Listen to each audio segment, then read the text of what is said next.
people have ever run or had to answer a critique? All right.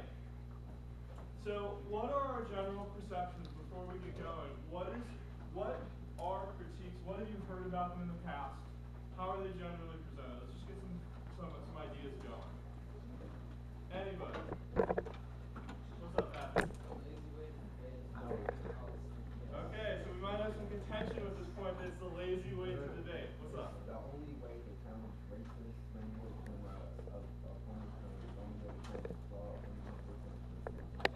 Okay, so we have a little bit of debate. Funnily enough, there is a debate between what type about critiques. One more. Discourages research. All right. So this is sort of the general perceptions that I thought we might run into early on. Is that some people view critiques as a lazy way to debate or a way of debating which discourages research. And I have to let you guys know that you have to learn how to debate critiques, and they're not the lazy way to debate. In fact, they can be just as specific and teach you just as much about the topic as your politics disadvantage or any affirmative case that you run. That just like policy arguments, there are bad ways to run critiques and there are good ways to run critiques. And hopefully at the end of this lecture, you're going to understand what are the good ways to run critiques. So you'll see some people that you generally run into, and also people who write a lot of cards that you may or may not disagree with. But the title of this lecture is Critical Arguments. And I'm trying to get away from the idea that there is the critique. Yes, you're laughing and Glenn back up there. That is, it's one of these things that's not like the other thing. But critical arguments, to get the idea that there are lots of different types of critical arguments out there, and just calling something the critique and pulling out your critique answers just isn't going to cut it anymore. In the late 90s, that might have worked as a way to beat these types of arguments.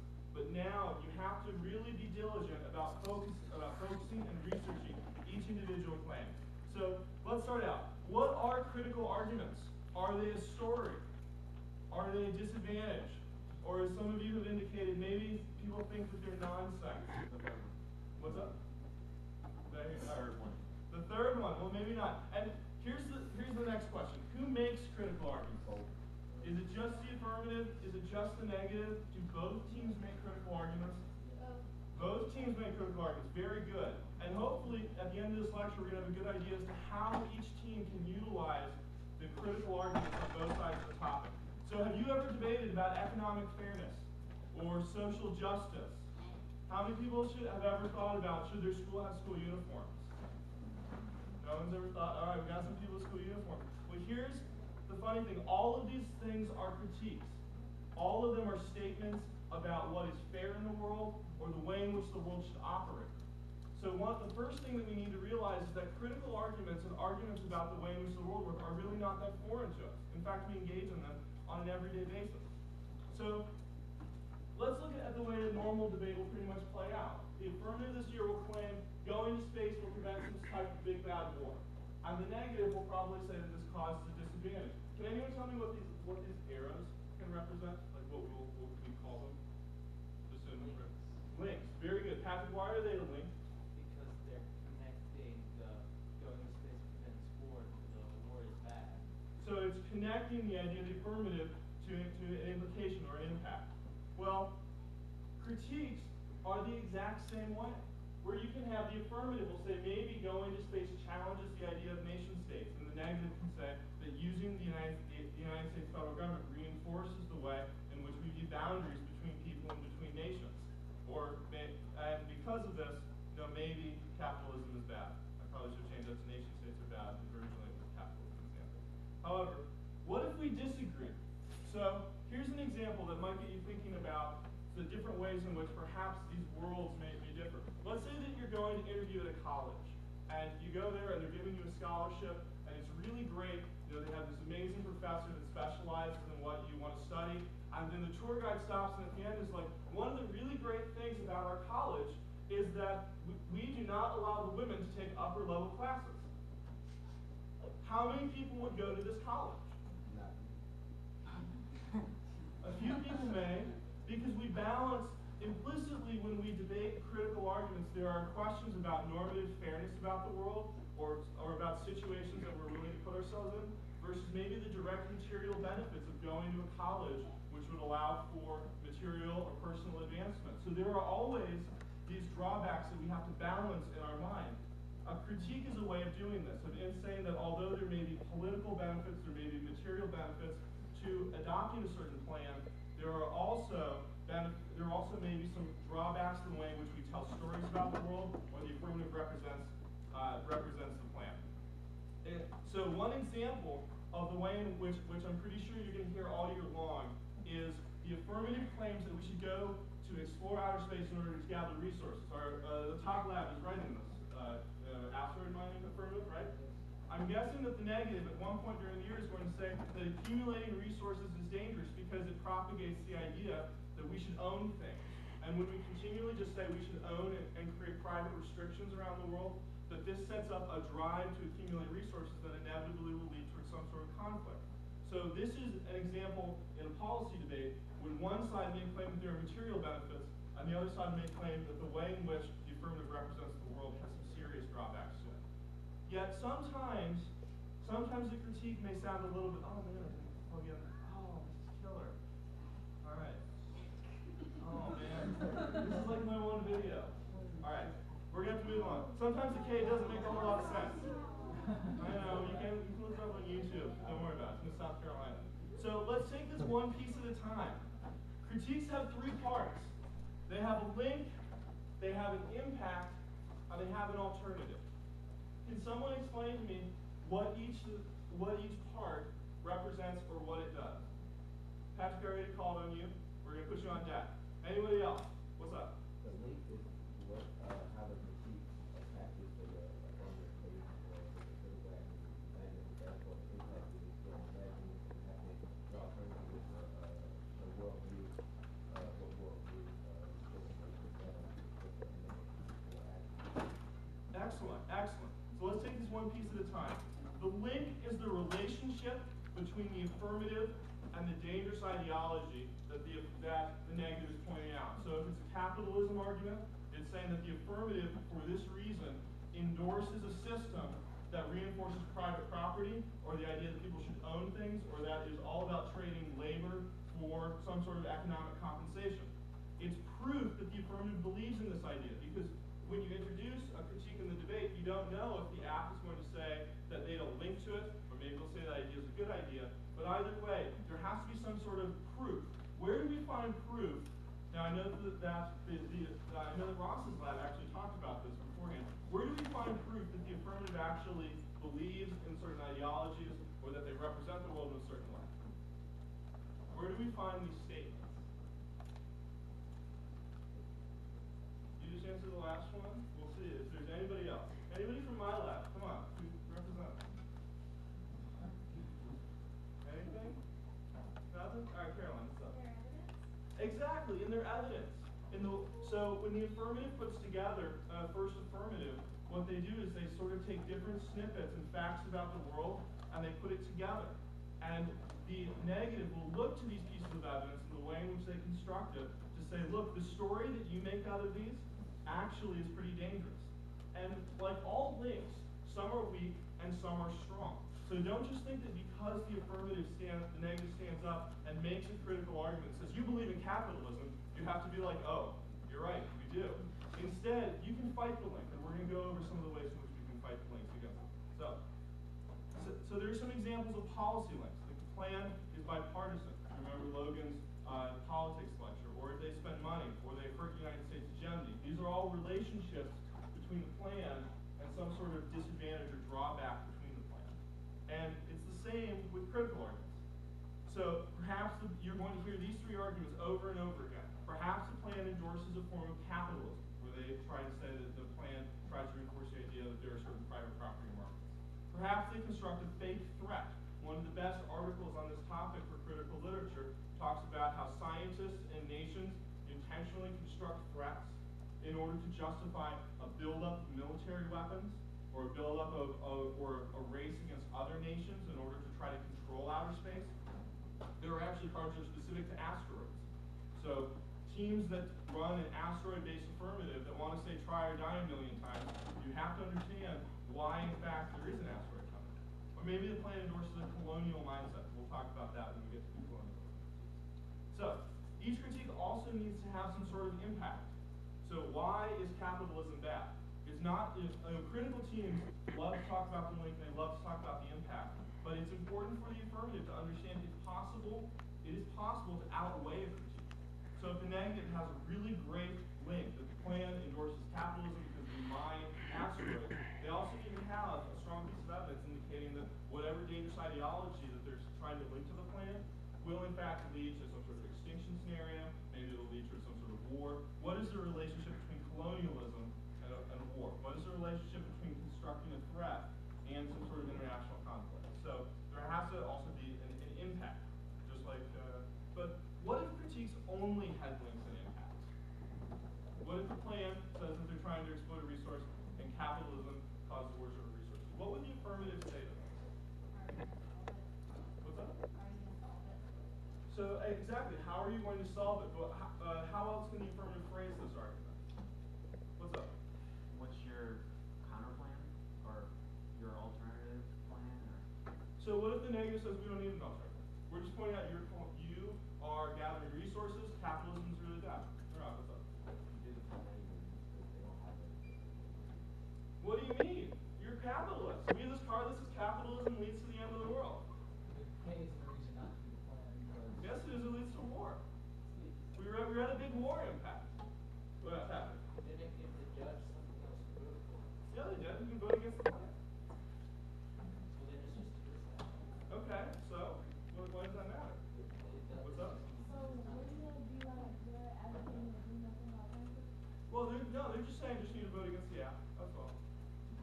We're not advocating anything different than status quo. What's up? You get the judge on something. Well, there really, so I think that's certainly true that there isn't another way away from it. But what does that mean about the critique? We're still saying that it leads to war. It's inevitable. It's inevitable. Why is it inevitable? Why is it getting? We read this card that says that you caused it. I mean, we read a link card, but like your argument is totally right. Inevitability is the way to go about beating this argument. Have you ever debated a linear disadvantage? How many people have ever heard of this? Got a few people that have heard of a linear disadvantage? And these are disadvantages they were very popular during sort of the 70s and 80s, maybe even during the early 90s. I'll have to do a little debate history fact checking here, where teams would say, you endorse capitalism, and every step in the way of capitalism is bad. So they would do sort of the exchange that we just did there, where we talked about, we read this link argument that you're capitalist, and in fact we read this impact card that says capitalism is really bad. But as we've identified, what is true about capitalism regardless of the implication of the plan? Regardless if we pass the plan or not, what's true about the big old capitalism?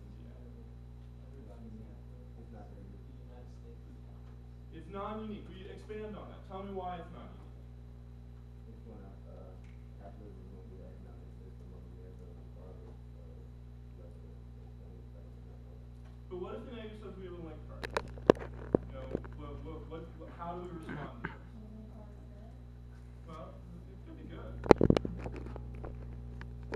So let me see if we got it so far. We have the idea that if you just read a link and an impact, just like if on a disadvantage, you have to prove that the affirmative would uniquely cause the impact to happen. It's not just enough to say you could cause something bad, because you have to prove that that thing won't happen anyways. Chances are, regardless of if we go mine an asteroid, the United States is still going to have Wall Street and investment bankers who crash the economy. I mean, we're going to continue to have private property. We're going to continue to have a capitalist outlook. We're still going to have a government. So all of these things are going to happen. So what did the negative do? The negative, the next step in the evolution of critique arguments was they said, aha, we will fiat away all capitalism. So now the app can't stand up and say, oh, well, it's inevitable, because they're just like, you know what, we're going to imagine it goes away. What do you do now? What's that? Firm? I ran the word firm? Fair? Firm? Well, why would we do this? Well, first of all, let's define. If someone says we fiat away capitalism, just to make sure that we're all rolling on the same page, what does that mean? someone explain to me, if the negative were to say in the cross-section of the 1 and C, we fiat away capitalism, what does that mean? Exactly.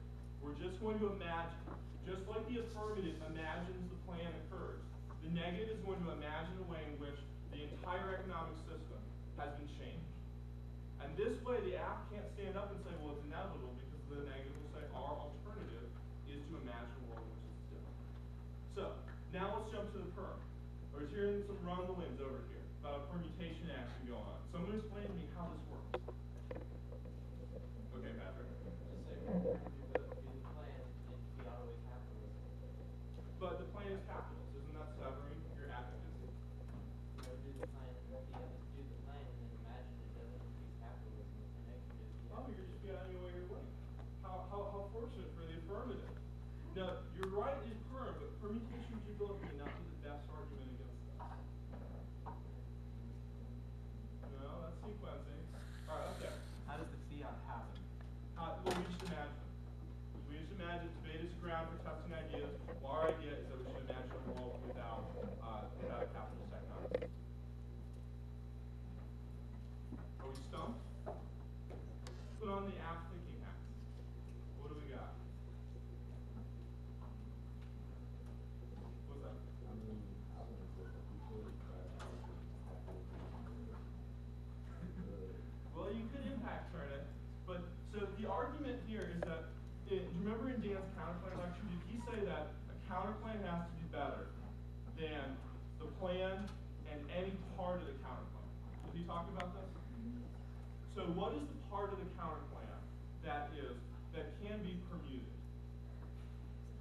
You just think of fiat away capitalism as a counterplan. What's that? Yeah. So let's take it piece by piece. When someone says we imagine a world where there's a different economic system, that means that they get rid of all banks. Does the plan really mean banks? How about the military-industrial complex? Yes? No? So the permutation that we're trying to, oh, what's up? I was about to say, they said fiat away capitalism, but can we just put this heavily on a non-capitalist structure? Like isn't China mostly quasi-communist? Maybe we could say that there's like a middle economic system. Like the permutation that came about was to say, we can reject. Capitalism's a big idea. It's a lot of different pieces. We can do the plan and reject all the other forms out there. So we can get rid of banks. We can get rid of the military-industrial complex. We can get rid of money. We can get rid of private property. The only thing we need to do is we need to mine an asteroid, and we don't really care if there's Wall Street. We can still mine that asteroid. So the idea is that the negative, when they have such a really strong alternative, when they fiat such a huge action, the affirmative can get rid of a lot of it and still then pass the plan. Who here's with me? What questions do we have? Pat? Okay? Let's keep going. The big idea, however, what's up? It is highlighted. The big idea is that no two critiques are the same. That whenever the affirmative engages a critical argument, you shouldn't say, oh, we're debating the capitalism critique, because you're going to miss the boat. You're going to miss the most important argument. It's what is the alternative that the negative is offering the judge? Because this will change the way in which the affirmative approaches this argument. Because if someone were to say, we're not running an alternative, there is no alternative to our capitalism critique, then the affirmative will just say, look, it's inevitable. However, if they were to say, we're just imagining a world without it, then that means that the affirmative can choose the permutation to attack. So the affirmative's answers to critiques will vary with the way in which the alternative works. Some of you might be wondering, what is an alternative? Will someone define what is an alternative? I think we said it initially in the beginning, but it's a really important idea. So I think that we need to try to talk about this again. What's up? the worldview, the alternative worldview,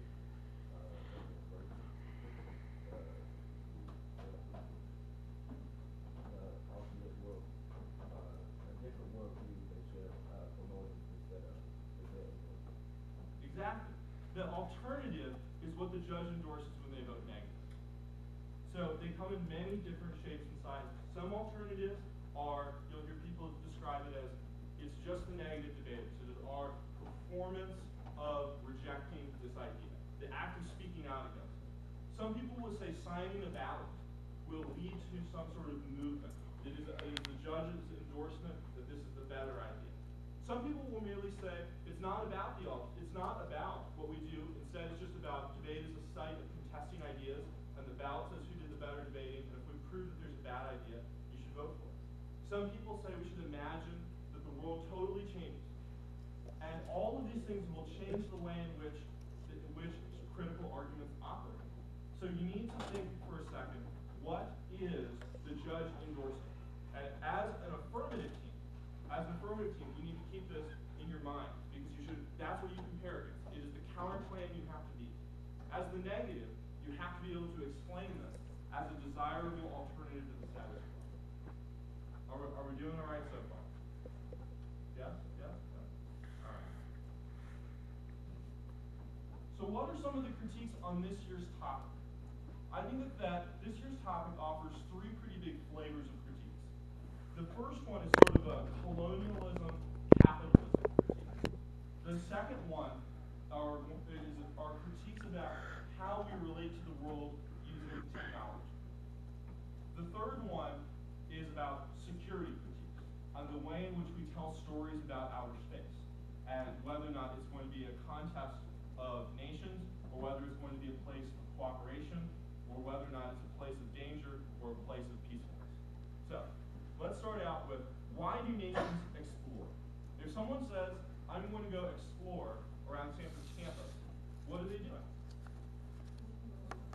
They're looking around. Why are they looking around? To find a new place. If nations go to find a new place, how has history shown us? What do nations do when they find a new place?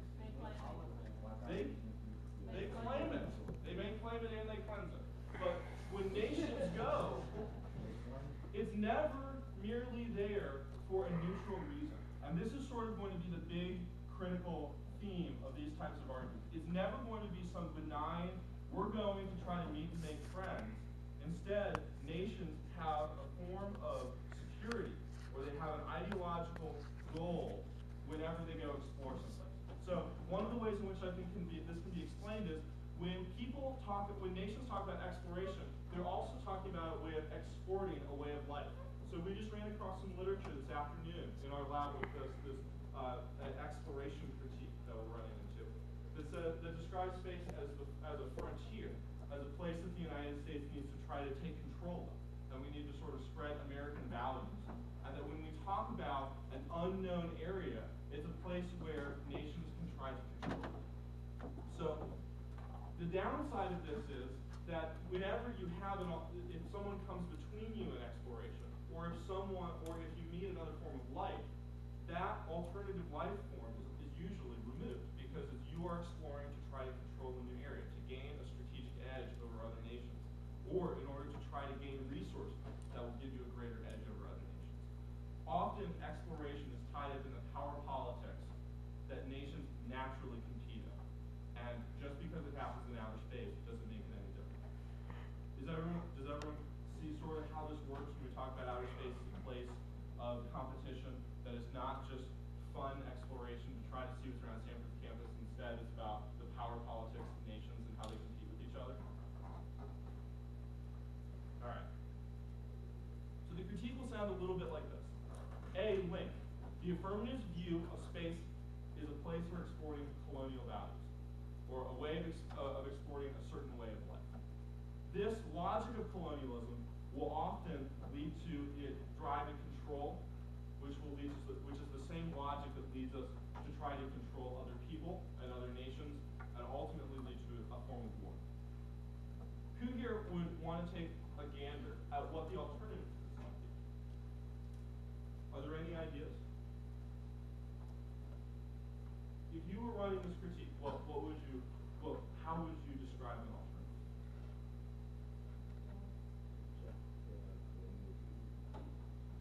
Reject the colonial views? Maybe. I mean, I think that a lot of negatives will try to get away with the idea that we just need to reject colonialism. Patrick, what do you got? Reject the affirmative.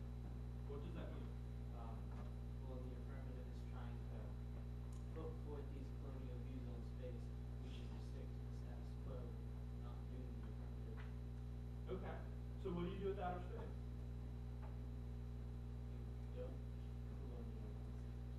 Don't colonialize it. Okay, okay.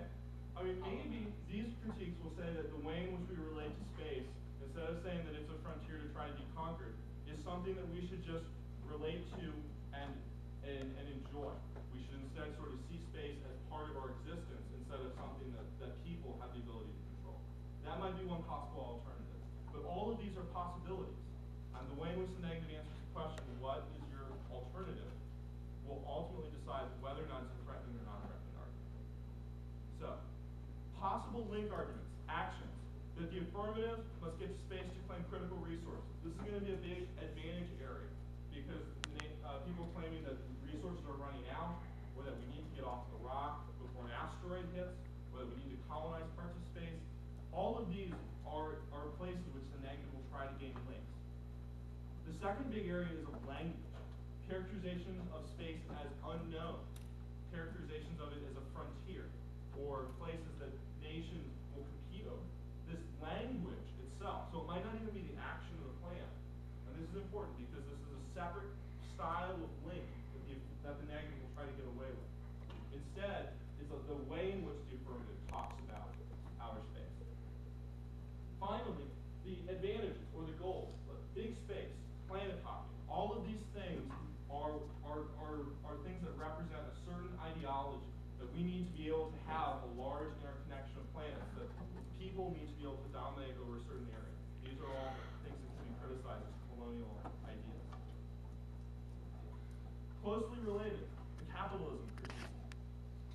Instead of focusing on the idea of going someplace and having a representative ideology, this critique focuses on the accumulation of resources.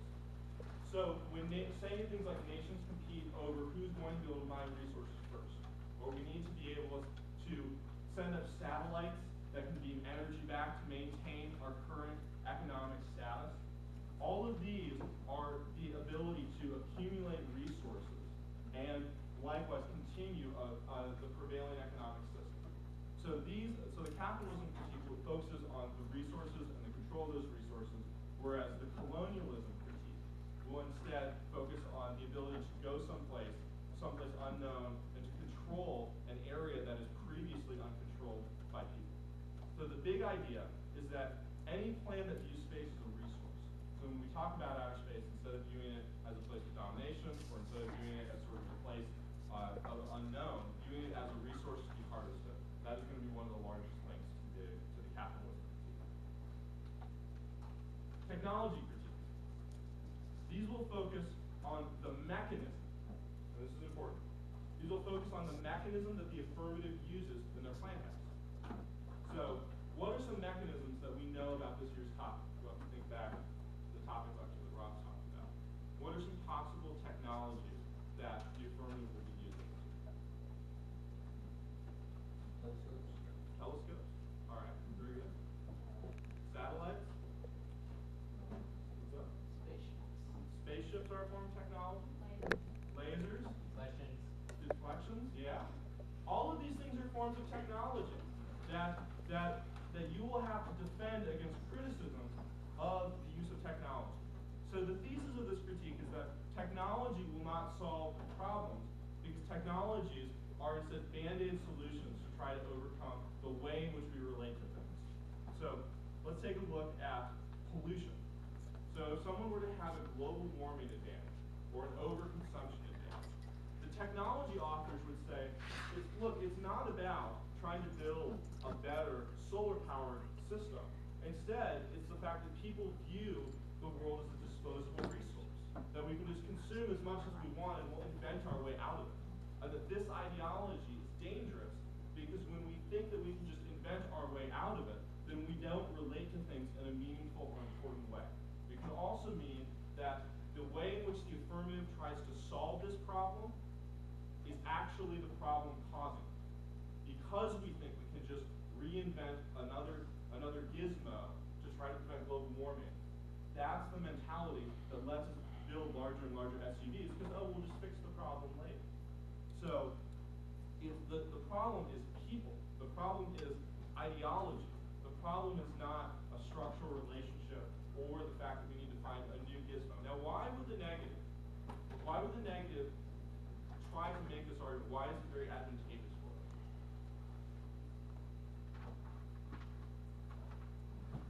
Okay. I guess all apps of this topic would endorse some kind of technology. Okay, so very good, very good.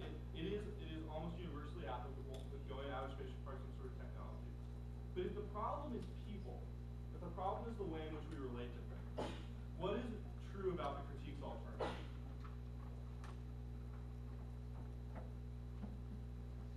I mean, any of these critical alternatives that talk about we need to relate to things differently, if you only have to fix the way in which we think about things, then the critique alternative may have a better explanation for how they're able to remedy the affirmative problem than just sort of launching a satellite up into space. So it matches the negative alternative better if it's a person-centered instead of like a technology-centered. It's very difficult for a critical alternative to deal with technology sort of issues. The same thing can be said about conflict. So going to space will not solve the problems that nations have right now. You'll hear a lot of articles. I was just running through one this afternoon saying, well, if the United States would partner with China, then it would stop the war between them. They'd be able to agree about Taiwan and all these other issues. Well, maybe it's not that we need to continue to try to make these hurdles or say, oh, well, if only we would do this. Instead, maybe it might be the competition between nations or viewing nations themselves as in competition. So in order to stop conflict, we need to start with the way in which we relate to others and not sort of trying to build our way out of conflict with other nations. So standing reserve disposable plans, we talked about that just a minute ago, about how if we just view the world as a form of resources, then inevitably we're going to deplete them because we don't value them. Instead, we need to try to change the way in which we relate. All right. Threat construction. This is going to be one of the biggest critiques on this year's topic because there are a lot of articles out there that talk about the way in which we relate to outer space and asteroids and sort of these threats as a reason why it fuels the space weapons militarization of space. So here's sort of the big question. What is evidence that something is a threat? If I were to say that I heard that there's an asteroid coming and it could kill everybody, is that evidence of a threat? No. No. Why not? I heard about it. Because that's just gossip. When it's something. Are you accusing me of gossiping? No, I'm giving you a oh. Okay. Okay. You have no faith, and of course you may have heard from someone, but that's just like saying the world's gonna end, a couple of days ago. It didn't end. Okay. So maybe I don't have good enough evidence. But so what would I need to do to convince you that a big old asteroid is about to hit the Earth? Pictures? Videos, Look up to the maybe? sky and say, look, it's about to hit us. But you won't be able to see it before it hits. Well, I mean, it was a threat too. We died from it because anyone can just make up something and say it's a threat. That's what the government does. Anything, so we can't tell at all. Patrick is running around with this tinfoil hat, and the government will tell us anything is a threat. Nirab, what's up? Government, we just have the government fabricate. So the government can just fabricate stuff. But so you're saying there's no way in which we can know if there actually is a threat coming? No way at all. Well, they're probably, because asteroids come in very slowly, probably able to see it coming in. Okay, so maybe there's some visual evidence that we need to be able to produce to demonstrate that something is a threat? What's up? Pull up a paper from a scientist. Okay, so maybe scientists, people who have done studies on it, can demonstrate that it's a threat. What's up? Okay, so 65 million years ago, we got proof there's a big crater in the ground there that proves that there's an asteroid. What's up? Show potential harm people or show what it can do that is a threat. So, but it's going to hit and it's going to be really bad. You know, So, if it hits, it's going to be really bad. Run from the atmosphere. That may happen. It might just get a little bit smaller. What's up? Well, I think it's threat. It's just that there's no guarantee. It could not happen. It's not a threat. So, I mean, there's no way of proving that it's a threat. Because there's no guarantee that it's a threat. Okay. I really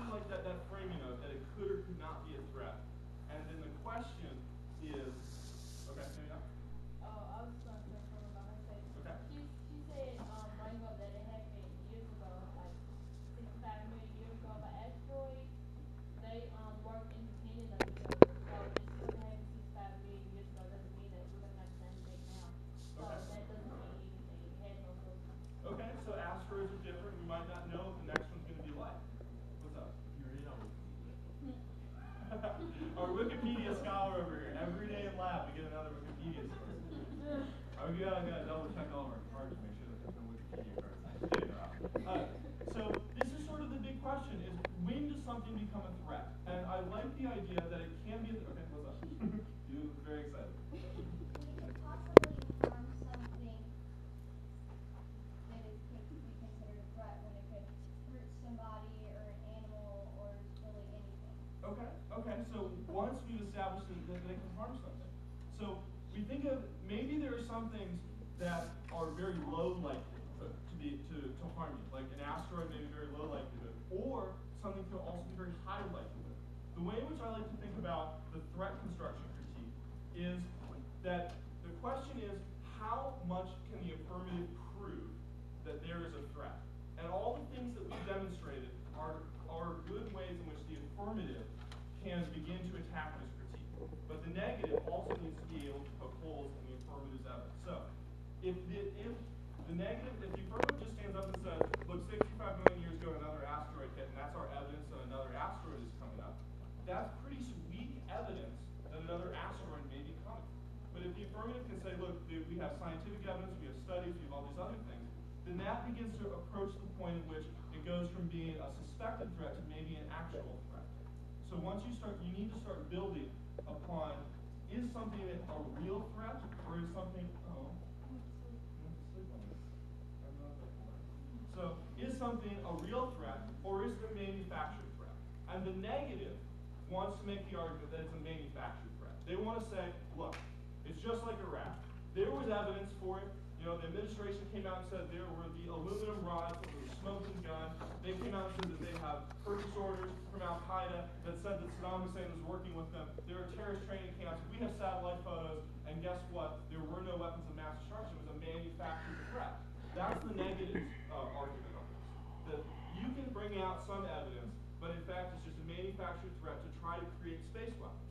But the AF has to approach it from another angle and say, no, we have this evidence, and this evidence. So the example is, if the affirmative just stands up and says 65 million years ago something happened, how big of a threat and how important is it? Well, if it happened 65 million years ago, it happened 65 million years ago, doesn't mean it's going to happen in 2011. Exactly. So the affirmative has the burden of constructing evidence that is a high likelihood of it occurring in the future. What's up? I disagree. I think if something happened 65 million years ago and you have evidence of like certain symptoms of certain characteristics in the asteroid and it gave off like this certain heat or like it was a certain distance away and this asteroid now has the same statistics that could be. So it could be a piece of proof that's saying we have demonstrated that it is possible because we have evidence that it's possible.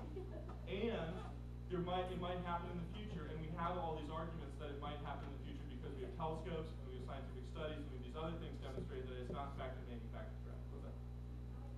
Say, if an asteroid did come down and hit Earth, it's not going to come back to the sky and do it all over. Okay. It's going to be in the ground. Okay, so we're not going to do this. It's not a yo-yo. Like another one, it's the same exact thing.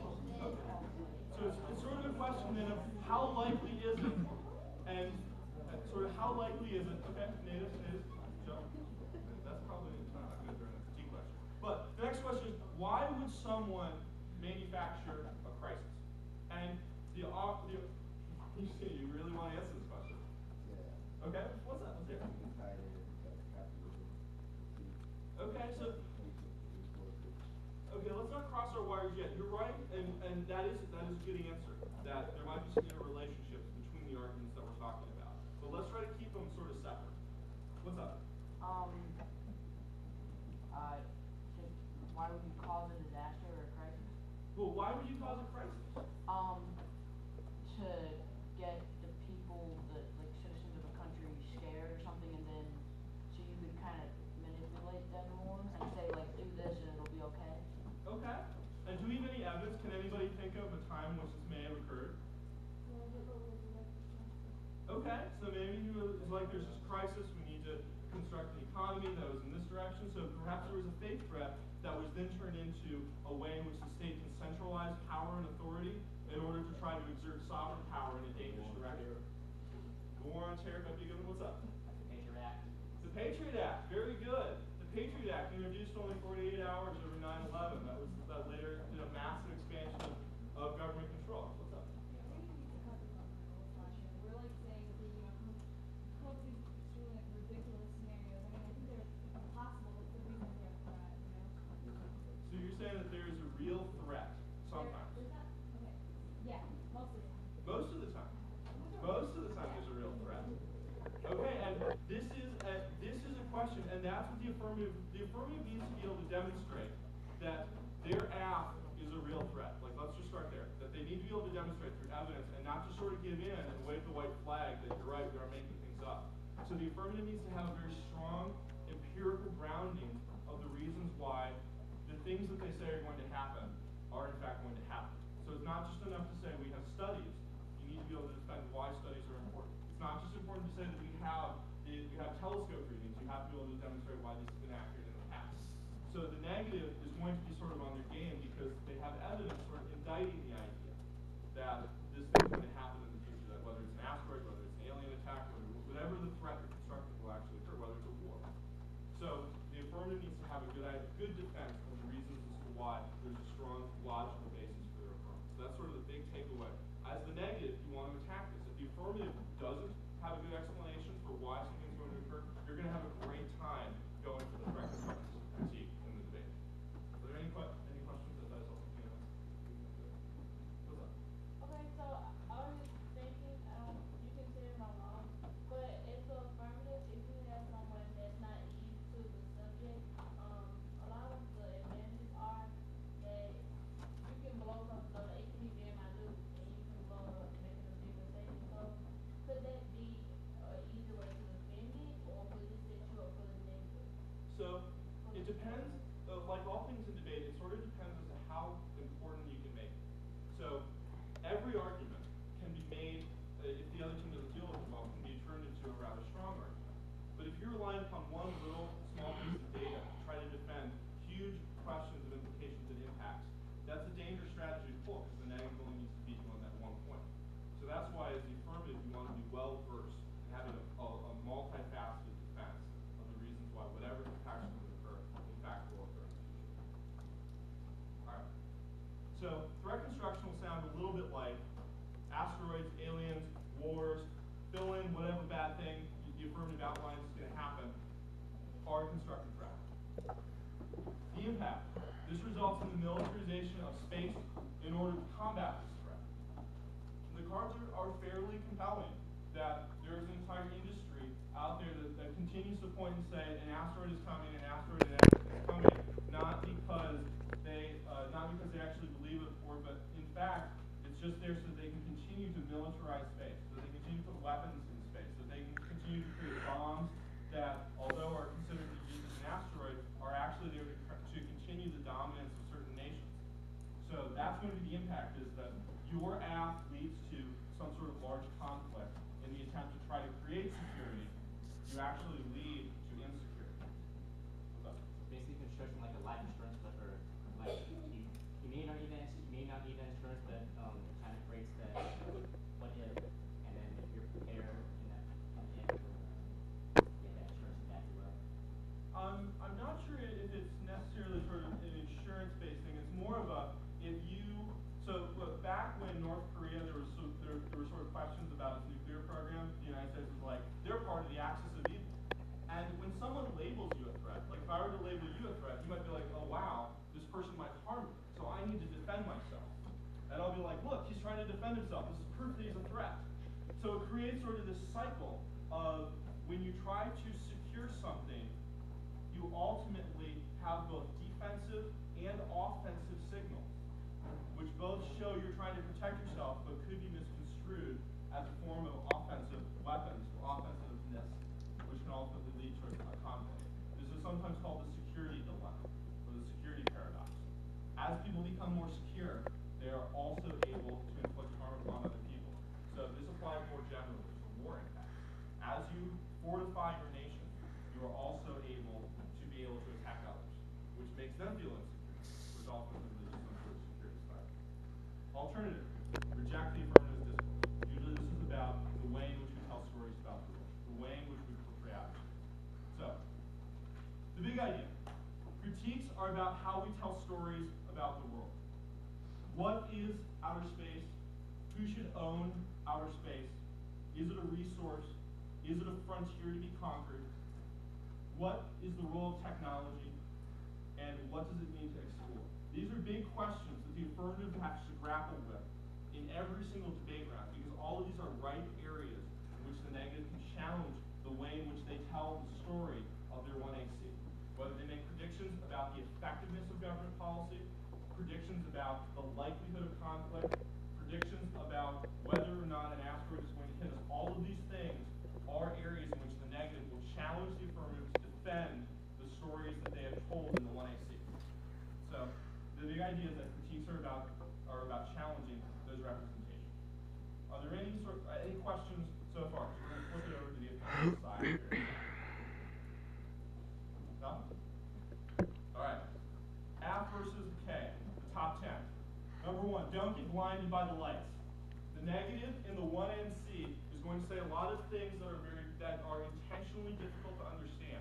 And in fact, their tags are going to be very vague at times. They're going to be evasive in cross-X. The important thing is to not freak out in the 2AC and say, oh my gosh, we don't have any answers to this argument. Instead, you need to try to see through and ask yourself, where does the negative want to be at the end of the debate? What does the negative want to be talking about? Are they talking about colonialism? Are they talking about technology? Are they talking about the false nature of the way in which the 1AC talks about the world? What is, you have to identify and isolate, what is the relationship between the dangerous idea and the affirmative? What is the link? So don't get scared off if you think that you don't have answers to it. In fact, I'm willing to bet that if you take a little bit of prep time before the cross-X of the 1NC, then you might be able to read through their evidence and find out how they're trying to deploy this critique to win the debate. Number 2, defend the house. Most critiques go for one of 4 easy shots against the app. The first one is that the app doesn't solve. The affirmative threat is made up, that the affirmative can't solve unless, and that the critique takes out the solvency of the affirmative. The second one is they'll be claiming root cause arguments, that the affirmative is just a band-aid solution. It doesn't address the real reason why this is happening. And because of that, the affirmative doesn't work. The third one, they're going to say that, in fact, the affirmative makes it worse. In an attempt to control outer space, to try to gain resources, we'll actually burn through resources faster because we just view the world as a disposable population. We don't actually value the world. We just try to use as much as we can. So they'll try to turn the case, just like in your disadvantage lecture. I'm sure that Logan said you need to turn the case. Critiques will try to turn the case. The fourth one, negatives will often say that fiat doesn't occur, or that the plan doesn't ever actually pass. We should only talk about the representation. These are the 4 big tricks that if the affirmative drops any of them, it's going to be a long ride back home in the van. So you want to make sure that you get the affirmative back by isolating and proving that the affirmative solves, and making sure that your impacts count in the debate. Because if the impacts don't count, nothing else matters. Stop the neg in the 2AC. The second nerd, who remembers what stop means? What's that? Solvency, deficit,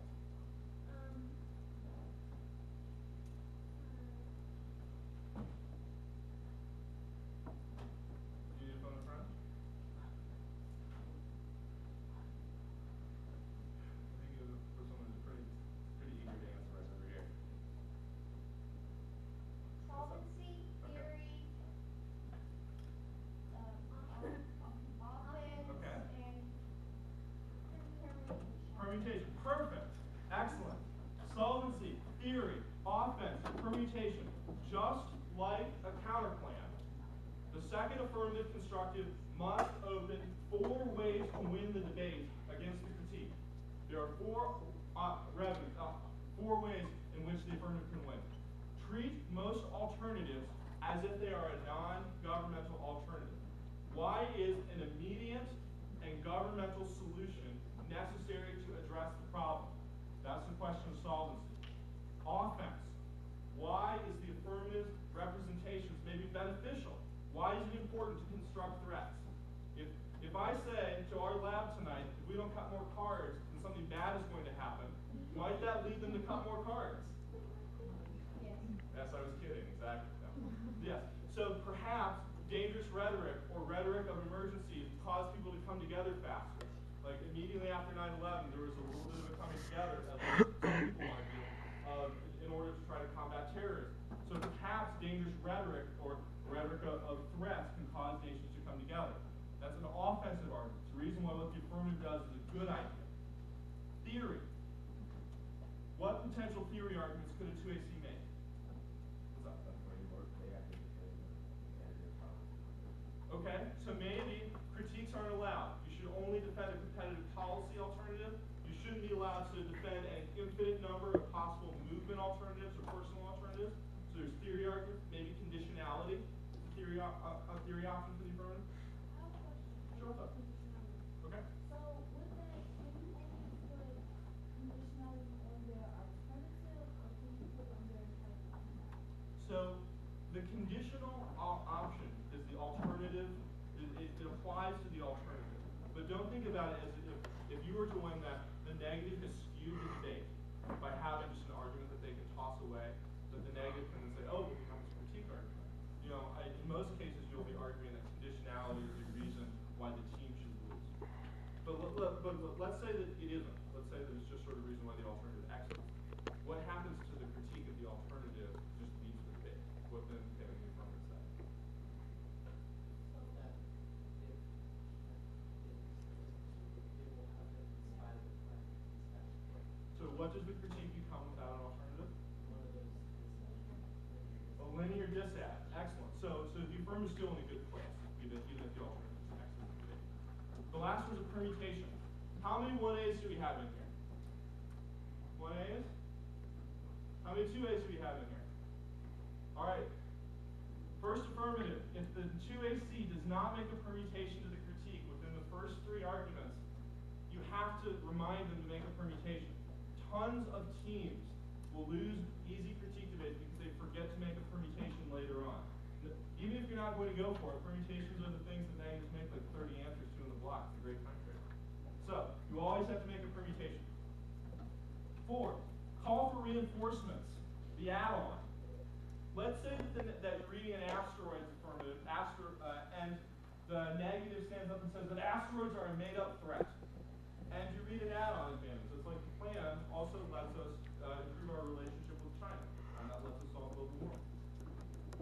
How does the negative's critique implicate your add-on advantage? No, probably not. Because if it's only about asteroids, it doesn't say anything about China. One way in which the 2AC can gather additional offense, which is one of our stops, is to say, sure, even if we lose that asteroids are a constructed threat, there's also this other reason that you didn't see in the 1AC to do the ACT plan. So the add-on advantage is a way in which affirmative teams in the 2AC can get additional offense that is not implicated by the critique. So the 2AC should be ready to read a critique-friendly add-on. Now, what's true about the add-on in the negative block? What might the negative do? They might critique it again, so you got to be ready for it. So you have to have a defense of what you're reading. Don't think that it's a silver bullet. However, it's a good way maybe to scare them off the critique if they don't have a way to outleft one. Focus on the alternative. I have a theory that in high school debate, if the question at the end of the debate is, does the affirmative link to the critique, who do you think wins that debate? Why? because they wouldn't read it. Chances are, the negative, if they're given 13 minutes of the block and 5 minutes of the 2NR, they're going to find a way to make that sucker link to you. However, what happens if it comes down to the alternative? Who normally wins then? I think that the app is a much better chance if they're always talking about the alternatives. Because the negative teams love to talk about your app is bad because of X reason. You do this, you do this, you do this, and this is the impact. Many of the weakest stories is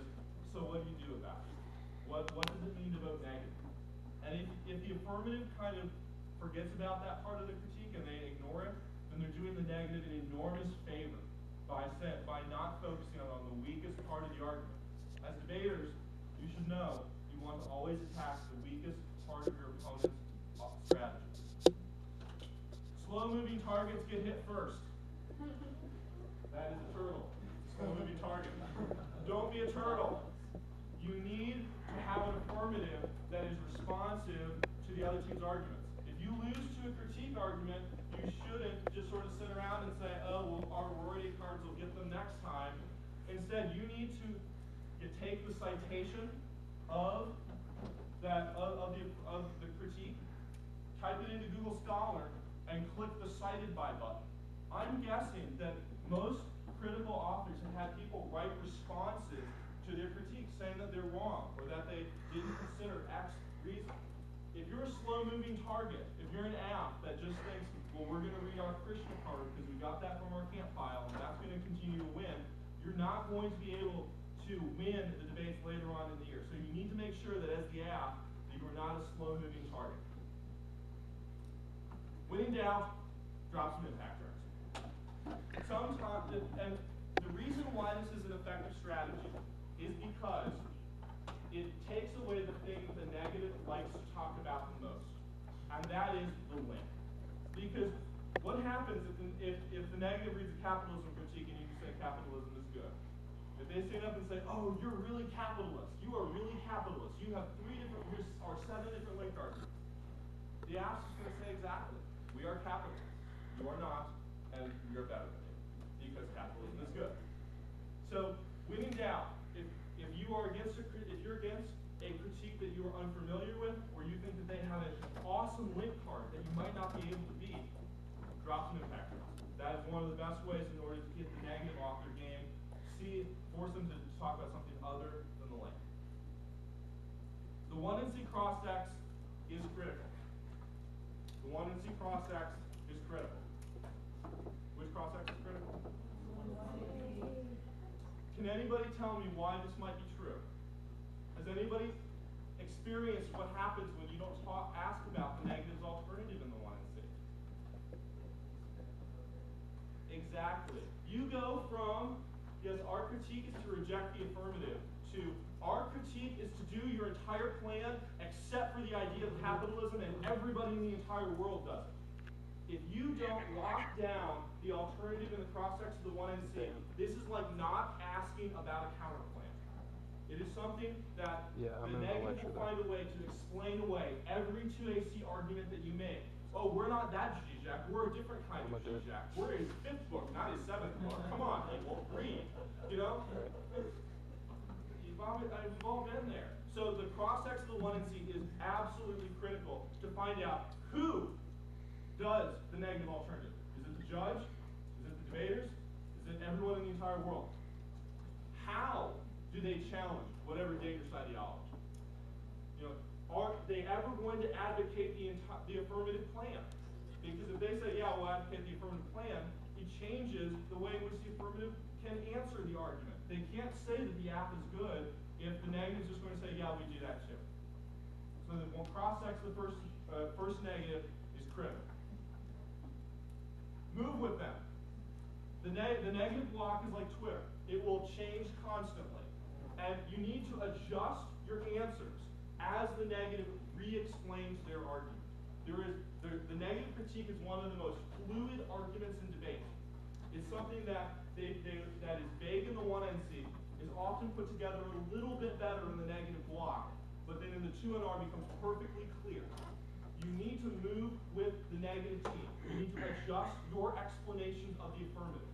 Instead of saying that space junk will cause a war, you need to change the way in which you talk about the app. Maybe you say there is an accidental conflict that occurs because space junk hits a satellite, and that's not the kind of war that the negative is criticizing. And maybe you need to explain the permutation a little bit differently. But affirmatives that are stationary targets will lose critique debates because the negative is just much better at explaining their argument if they get 3 cracks at it. And that's what they get. They have the 1 and C, the block, and the 2 and R. You need to move with the negative. Finally, the judge matters. How you explain your arguments, will change with who is holding the ballot. You need to keep track of judges in your region, or judges that you've debated with, not debated before, judges that have judged you before. If there's a new judge that you don't know who they are, ask the team that they're from. Say, hey, what are this person's biases? We're debating a critical team, so a team that always goes for threat construction. How are they going to perceive this? Are they big fans of these arguments? What are their biases? And so do a recon as much on the judge as the other team. Because critiques are arguments that there's much less consistency than, say, a politics dissent.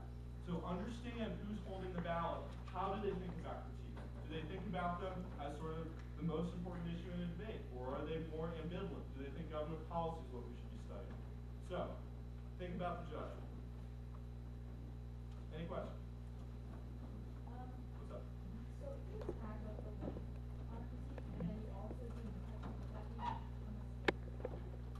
be So if you say we deconstruct capitalism as your link term, like going to space challenges the material reality, and then also impact turn and say capitalism is good, that would be that.